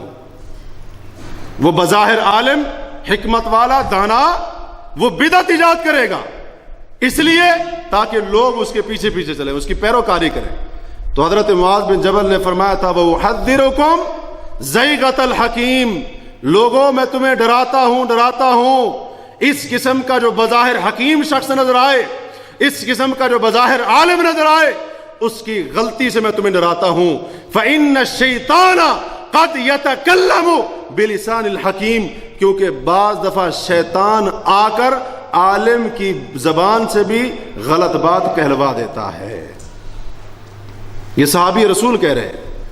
اور عبد الرحمن ابن یحییٰ المعلمی رحمہ اللہ، جو یمن کے بہت بڑے عالم گزرے ہیں ابھی ماضی قریب کے اندر، انہوں نے ایک بڑی زبردست بات ارشاد فرمائی۔ توحید کے اوپر ایک کتاب لکھی انہوں نے، اس کے اندر فرماتے ہیں کہ اللہ تبارک و تعالیٰ بعض دفعہ لوگوں کو آزماتا ہے، اس طرح آزماتا ہے کہ جس عالم یا شخصیت کی وہ لوگ عزت اور احترام کرتے ہیں، ادب کرتے ہیں، جو ان کا استاذ ہوتا ہے، شیخ ہوتا ہے، محترم شخصیت ہوتی ہے، اللہ تعالیٰ آزماتا ہے کہ بعض دفعہ اس عالم سے، فقیہ سے، مجتہد سے کوئی ایسی بات نکل جاتی ہے جو کتاب و سنت کی نصوص کے خلاف ہوتی ہے۔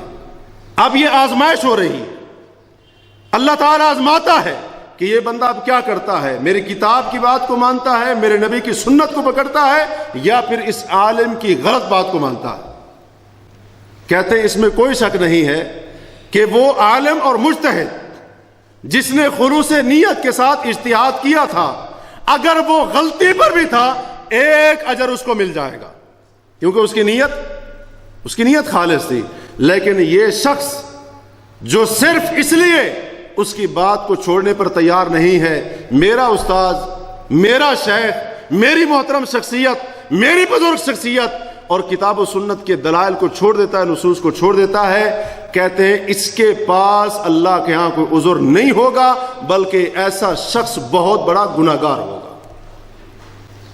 تو کسی بندے کا جو بظاہر عالم اپنے آپ کو کہتا ہے، اس کا وجیح شکل نظر آنا، اس کا جو ہے نا بڑا باروب نظر آنا، بہت ساری کتابوں کا مصنف ہونا، اور بہت زیادہ رفاہی فلاحی وغیرہ کام کرنا، یہ اس کے حق پر ہونے کی دلیل نہیں ہے، بلکہ اس بندے کی جو اس کی پیروی کر رہا ہے اس کے لیے ایک آزمائش ہے۔ اس لیے آپ دیکھیں وہ شخص کیا کہہ رہا ہے، کیونکہ معیار اس کی شخصیت نہیں ہے، معیار اللہ کی کتاب ہے اور نبی کریم صلی اللہ علیہ وسلم کی سنت ہے۔ لیکن ہم لوگ اس دھوکے میں آ جاتے ہیں کہ وہ کیسے جھوٹ بول سکتا ہے، وہ کیسے غلط ہو سکتا ہے۔ تو بہرحال اسی طرح ایک اور بہت بڑا نقصان یہاں پر، ایک اور بات جو مجھے یاد آ گئی، امام مالک رحمہ اللہ کے استاد ہیں امام ربیعہ بن ابی عبد الرحمن رحمہ اللہ، ان کی یہ بات امام شاطبی رحمہ اللہ نے اپنی کتاب الاعتصام میں ذکر کی ہے کہ امام مالک رحمہ اللہ فرماتے ہیں کہ ایک دن ہمارے شیخ اور ہمارے استاد ربیعہ رحمہ اللہ بہت روئے، بڑی شدت کے ساتھ روئے۔ تو پوچھنے والوں نے پوچھا کہ استاد صاحب، شیخ محترم، آپ یہ بتائیں کوئی تکلیف پہنچی آپ کو، کیا مسئلہ اتنا آپ رو رہے ہیں؟ تو جو انہوں نے جواب دیا تھا نا، وہ ذرا غور کرنے والا ہے، انسان کی آنکھیں کھل جاتی ہیں، حیران ہو جاتا ہے۔ امام ربیعہ رحمہ اللہ نے فرمایا نہیں کوئی مصیبت نہیں آئی ہے، کوئی تکلیف نہیں ہے کہ جس کی وجہ سے میں رو رہا ہوں، ولیکن استفتی اليوم من لا علم عنده، آج ایک ایسے بندے سے فتویٰ پوچھا گیا ہے جس کے پاس دین کا علم نہیں ہے، اس بات کے اوپر مجھے زور سے رونا آ رہا ہے۔ ہم لوگوں کو شاید یہ بات سمجھ میں نہ آئے کہ یہ کون سی بات تھی رونے والی، یہ کوئی بڑی بات تھی کسی ایسے سے فتویٰ پوچھ لے گا جس کے پاس علم نہیں تھا، یہ کوئی بات تھی رونے والی، شاید ہم یہ سمجھ رہے ہوں، لیکن ان لوگوں کو اس کے خطرات کا اندازہ تھا۔ لہذا ایک ایسا بندہ، اس سے ایک فتویٰ پوچھا گیا جس کے پاس علم نہیں تھا، یہ بہت بڑا امام مالک رحمہ اللہ کا استاد اور شیخ بڑے زور کے ساتھ رو رہا ہے، کیونکہ ان لوگوں کو پتہ تھا کہ اس کا خطرہ امت مسلمہ کے لیے کتنا ہے۔ اور آج اگر آپ کہیں جی فلاں نے فتویٰ ایسے بغیر علم کے دے دیا، مجھے اس کے اوپر رونا آ رہا ہے، لوگ آپ کو بے وقوف کہیں گے، ایسے ہی ہوگا نا، لوگ آپ کو کہیں پتہ نہیں یہ کون سی مخلوق ہے۔ تو ان لوگوں کو پتہ تھا علماء سو کا فتنہ اتنا خطرناک، اللہ تعالیٰ فرماتے ہیں یا ایھا الذین آمنوا ان کثیرا من الاحبار والرہبان، اے ایمان والو بے شک اکثر، اللہ نے کیا فرمایا؟ کثیرا من الاحبار والرہبان، اکثر علماء اور اکثر درویش جو مولوی ٹائپ صوفی ٹائپ کے لوگ ہوتے ہیں، اللہ فرماتے ہیں ان میں سے اکثر جو ہیں لوگوں کے مال باطل طریقے سے نہ صرف کھاتے ہیں وَيَصُدُّونَ عَن سَبِيلِ اللَّهِ، اللہ کے راستے سے بھی لوگوں کو روک رہے ہیں، اللہ کے دین سے لوگوں کو روک رہے۔ یہ آیت اصل میں تو یہود کے علماء اور جو نصارہ کے عباد تھے، زاہد تھے، ان کے بارے میں نازل ہوئی، لیکن سلف صالحین نے، امام سفیان بن عیینہ یا سفیان ثوری رحمہ اللہ فرماتے ہیں کہ ہمارے علماء میں سے، یعنی مسلمان علماء میں سے جو گمراہ ہوا اس کے اندر یہود کے علماء کی مشابہت پائی جاتی ہے، اور اس امت کے جو عابد و زاہد قسم کے لوگ ہیں ان میں سے جو گمراہ ہوا اس کے اندر نصارہ یعنی عیسائیوں کی مشابہت پائی جاتی ہے۔ تو کوئی یہ نہ سمجھے کہ جو آیت یہود و نصارہ کے بارے میں نازل ہوئی تھی وہ اس امت کے علماء پر فٹ کر دی، سلف صالحین نے یہی سمجھا اس سے۔ تو اللہ تعالیٰ فرماتے ہیں اکثر یہ مولوی اور علماء یہ لوگوں کا مال بھی کھاتے ہیں، ان کو اللہ کے دین سے بھی روکتے ہیں، اور آج آپ دیکھ سکتے ہیں کہ کس طرح سے یہ لوگ لوگوں کا مال بھی ہڑپ رہے ہیں اور لوگوں کو اللہ کے دین سے بھی روک رہے ہیں۔ اور بعض تو ایسے ہیں جو کہتے ہیں ہاتھ پر بیعت کر لو، گھبرانے کی ضرورت نہیں ہے، قبر میں بھی آ جاؤں گا، ہر جگہ پر آ جاؤں گا، گارنٹی دیتے ہیں، اوپر سے عہد نامے لکھے جاتے ہیں، سنا ہے آپ نے؟ عہد نامے لکھے جاتے ہیں، پیر صاحب عہد نامہ لکھ کر دیتے ہیں، یہ جی عہد نامہ لکھ کر دے رہا ہوں، قبر میں اس عہد نامے کو میرے مرید کے ساتھ رکھ دینا، کیا قبر کا سوال جواب، کیا قبر کا عذاب، بس یہ عہد نامہ لکھ دینا۔ اور بعض تو ایسی پہنچی ہوئی سرکار ہوتے ہیں، کہتے ہیں جب منکر نکیر آئیں تو پیر صاحب کا نام لے دینا، منکر نکیر پوچھیں من ربک تو پیر صاحب کا نام لے دینا، من نبی پیر صاحب کا نام لے دینا، ما دین پیر صاحب کا نام لے دینا۔ تو اس حالت میں دیکھیں نا لوگوں کو گمراہ کر رہے ہیں، مال بھی لوٹتے ہیں اور دین سے بھی۔ تو بہرحال باتیں اور بھی بہت زیادہ تھی، ٹائم ختم ہو چکا ہے۔ تو سب سے جو بہترین طریقہ ہے علماء سوء کے فتنے سے بچنے کا وہ یہ ہے، اللہ تعالیٰ فرماتے ہیں فَاسْتَمْسِكْ بِالَّذِي أُوحِيَ إِلَيْكَ إِنَّكَ عَلَى صِرَاطٍ مُسْتَقِيمٍ۔ اللہ نے اپنے نبی محمد مصطفیٰ صلی اللہ علیہ وسلم کو فرمایا ہے فَاسْتَمْسِكْ بِالَّذِي أُوحِيَ إِلَيْكَ، اے نبی علیہ الصلوۃ جو آپ پر وحی کی گئی ہے اس کو مضبوطی سے تھامے رکھے، اِنَّكَ عَلَى صِرَاطٍ مُسْتَقِيمٍ، بے شک آپ صراط مستقیم کے اوپر ہیں۔ وحی کو مضبوطی سے تھامے۔ وحی دو چیزوں کا نام ہے، کتاب اللہ اور سنت رسول اللہ صلی اللہ علیہ وسلم، اسی کو ہم تھامیں، اسی کو مضبوطی سے پکڑیں، اسی کو معیار بنائیں۔ جب تک اس کو مضبوطی سے پکڑیں گے اس سے دائیں بائیں نہیں ہٹیں گے۔ محمد الرسول اللہ صلی اللہ علیہ وسلم نے گارنٹی دی تھی ترکت فیکم امرین لن تضلوا ما تمسکتم بہما کتاب اللہ و سنت رسولی صلی اللہ علیہ وسلم۔ حجۃ الوداع کے موقع پر آپ نے یہ فرمایا تھا کہ دو چیزیں ایسی چھوڑ کر جا رہا ہوں جب تک ان کو مضبوطی سے تھامے رکھو گے، فرمایا ہرگز گمراہ نہیں ہوگے، اللہ کی کتاب اور نبی کریم صلی اللہ علیہ وسلم کی سنت ہے۔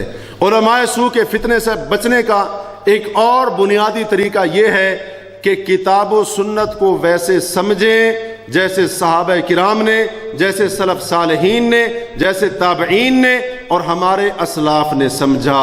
اپنی عقل کے گھوڑے نہ دوڑائیں، ویسے سمجھیں۔ نبی علیہ الصلوۃ والسلام کے ایک فرمان ہے، وہ تھوڑی سی طویل حدیث ہے، تو آخری بات ذکر کر کے اپنی بات کو ختم کرتا ہوں۔ صحابہ کرام نے جب آپ صلی اللہ علیہ وسلم نے فتنے کا ذکر کیا کہ ایسے ایسے فتنہ ہوگا، تو صحابہ نے پوچھا اللہ کے نبی صلی اللہ علیہ وسلم اس فتنے سے کیسے بچیں گے؟ کیا کوئی نکلنے کا بچنے کا راستہ ہوگا؟ آپ نے فرمایا ہاں بالکل ہوگا۔ کیسے ہوگا؟ فرمایا ترجعون الی امرکم الاول، تم اپنے پہلے معاملے کی طرف لوٹنا، ابتدائی معاملے کی طرف لوٹنا، اللہ تمہیں اس فتنے سے محفوظ رکھے گا۔ پہلے معاملے سے کیا مراد ہے؟ امام مالک رحمہ اللہ فرماتے ہیں لن یصلح آخر هذه الامہ الا بما صلح به اولها، کہ اس امت کے جو آخری لوگ ہیں وہ اسی وقت درست ہو سکتے ہیں، راہ راست پر آ سکتے ہیں جب وہ ان لوگوں کے راستے طریقے کو اپنائیں گے جو لوگ اس امت کے ابتدائی لوگ تھے، یعنی صحابہ کرام۔ صحابہ کرام میں کیا تھا؟ خالص اللہ کی توحید اور نبی مکرم صلی اللہ علیہ وسلم کی غیر مشروط اتباع اور اطاعت۔ تو جب تک ہم ان لوگوں کے راستے پر نہیں آئیں گے، ان کے راستے پر چلتے ہوئے، ان کے منہج پر چلتے ہوئے، عقیدے کو جب تک نہیں سمجھیں گے، کتاب و سنت کو نہیں سمجھیں گے، اور اسی طرح سے نصوص شرعیہ کو نہیں سمجھیں گے، اس وقت تک ہم نہ فتنوں سے نکل سکتے ہیں، علماء سو کے فتنے سے بھی نہیں پڑ سکتے، اور صراط مستقیم کی پہچان بھی نہیں ہو سکتی۔ صراط مستقیم پر انسان تب تک اپنے آپ کو قائم نہیں رکھ سکتا ہے۔ اللہ تعالیٰ سے دعا ہے کہ اللہ وحدہ لا شریک ہمیں علماء سو کے فتنے سمیت تمام فتنوں سے ہماری حفاظت فرمائے۔ اللہ تعالیٰ ہمیں ان تمام فتنوں سے محفوظ رکھے، اور اسی طرح سے اللہ تبارک و تعالیٰ ہمیں ثابت قدمی دے، اور رب کائنات جب تک زندہ رکھے ایمان کے اوپر قائم رکھے، اور جب ہماری روح پرواز کرے، ہمارا خاتمہ ہو تو اسی ایمان کے اوپر ہو۔ سبحانک اللہم و بحمدک، اشہد ان لا الہ الا انت، استغفرک و اتوب الیک۔ یہ تھے جلت الشیخ محمد طارق حفظہ اللہ تعالی، جو علماء حق اور علماء سو کی پہچان کروا رہے تھے۔ اللہ تعالیٰ سے دعا ہے کہ اللہ تعالیٰ ہمیں ان باتوں کو سمجھنے کی توفیق عطا فرمائے۔ یقیناً یہ بڑی اہم باتیں تھیں، اور بہت ضروری ہے کہ اس کو ہم اچھے طریقے سے یاد کریں، اس کو یاد رکھیں، اور آگے اپنی جو نسلیں ہیں انہیں بھی اس کے متعلق آگاہ کریں، کیونکہ یہ فتنہ بڑی تیزی کے ساتھ پھیل رہا ہے۔ ایسے لوگ کہ چونکہ آج جانتے ہیں آپ کہ میڈیا کا دور ہے، میڈیا کے اوپر بیٹھ کے لوگوں کو گمراہ کر رہے ہیں، اور لوگوں کے عقائد کو خراب کیا جا رہا ہے۔ بدعات، خرافات اور کفریہ شرکیہ عقائد جو ہیں لوگوں کے بنائے جا رہے ہیں، اور لوگ چونکہ قرآن سے بھی دور ہیں، احادیث سے بھی دور ہیں، اور اس کی طرف آنے کے لیے تیار بھی نہیں ہیں۔ تو جو چیزیں ان کو میڈیا سے مل رہی ہیں، یا ان کے جو علماء جو ان کی مساجد میں بیٹھے ہیں جو وہ دے رہے ہیں، اسی کے مطابق وہ اپنی زندگی بسر کر رہے ہیں۔ آپ جیسا کوئی توحید والا بھائی جا کر ان کو اگر دعوت دے دیتا ہے، کچھ باتیں اگر اس کے ذہن میں بیٹھ بھی جاتی ہیں، تو پھر اس کے بعد وہ لوگ اس پر حملہ کر کے اس کی دوبارہ ذہن سازی کر کے پھر اسے اپنی طرف موڑ لیتے ہیں۔ ظلم کرنا پڑے ظلم بھی کرتے ہیں، زیادتی کرنا پڑے زیادتی بھی کرتے ہیں، جو کچھ بھی ان سے ہو سکتا ہے وہ سب کچھ کرتے ہیں۔ تو اللہ تعالیٰ سے دعا ہے کہ اللہ تعالیٰ ہمیں ان نصیحتوں پر عمل کرنے کی توفیق عطا فرمائے۔ جالیات میں آنے والے ایک بھائی کی ماں کا انتقال ہو گیا ہے، تو مغفرت کی دعا کریں۔ اللہ تعالیٰ تمام مومنین کی مغفرت فرمائے۔ جتنے بھی مومن مرد اور مومن عورتیں اس دنیا سے رخصت ہو چکے، یا اللہ ان سب کی بخشش فرما دے، یا اللہ ان سب پر رحم فرما دے، یا اللہ ہم سب پر بھی رحم فرما، اس دنیا کے اندر بھی ہمیں کامیابی عطا فرما، اور مرنے کے بعد بھی یا اللہ ہمیں کامیابی عطا فرما۔ دنیا میں جو لوگوں کی مصیبتیں، تکلیفیں اور پریشانی اور آزمائشیں ہیں، یا اللہ ان سب کو دور فرما دے، ان سب لوگوں کے مسائل حل کر دے۔ یا اللہ جو تیرے ماننے والے، تیری توحید کا اقرار کرنے والے، تیرے دین پر چلنے والے، یا اللہ ان سب پر اپنی خاص عنایت فرما، ان کی مصیبتیں، تکلیفیں اور پریشانیاں دور فرما۔ اور جو معاہدین دنیا سے رخصت ہو گئے، یا اللہ ان کے گناہوں سے درگزر فرما، انہیں معاف فرما کے جنت الفردوس میں جگہ عطا فرما دے۔ آئندہ پھر ملاقات ہوگی، اجازت چاہتے ہیں۔ السلام علیکم ورحمۃ اللہ وبرکاتہ۔ سبحانک اللہم و بحمدک، اشہد ان لا الہ الا انت، استغفرک و اتوب الیک۔